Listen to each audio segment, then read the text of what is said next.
সমালোচনা ও বিরোধিতার মুখে অবশেষে ব্যাংক লুটেরাদের মালিকানায় ফিরে আসার পথ বন্ধ করে দিল সরকার।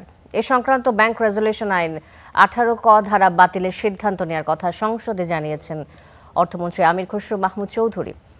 এ সময় তিনি জানান, বাজেট ঘাটতি পূরণ এবং রাজস্ব আহরণে স্বচ্ছতা আনা হবে।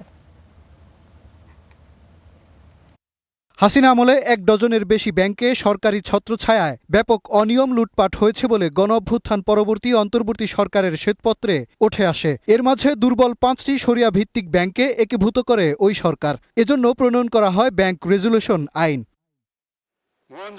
তবে এই অধ্যাদেশটি আইনে রূপান্তর করতে গিয়ে নির্বাচিত বিএনপি সরকার 18 ক ধারা যুক্ত করে, যার ফলে এসব ব্যাংকে লুটপাট করা মালিকরা আবারও ফিরে আসার সুযোগ পাবে উল্লেখ করে এর তীব্র বিরোধিতা করে বিভিন্ন মহল। অবশেষে সমালোচনার মুখে ধারাটি বাতিলের সিদ্ধান্তের কথা জানালেন অর্থমন্ত্রী।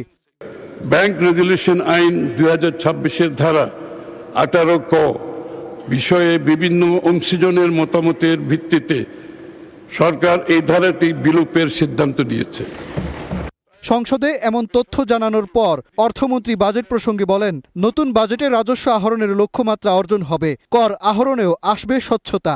স্টক মার্কেটের সাথে গ্লোবাল এক্সপোজার আছে, ওইরকম ব্যক্তিদেরকে এখানে অ্যাপয়েন্টমেন্ট দেওয়া হয়েছে। আইনি কাঠামো পর্যালোচনামূলক সংস্কারের উদ্যোগ গ্রহণ করা হয়েছে। এ সময় অর্থমন্ত্রী আরও জানান, নতুন বাজেটে আগের বছরের তুলনায় অনুন্নয়ন ব্যয় কমিয়ে উন্নয়ন ব্যয় বাড়ানো হয়েছে।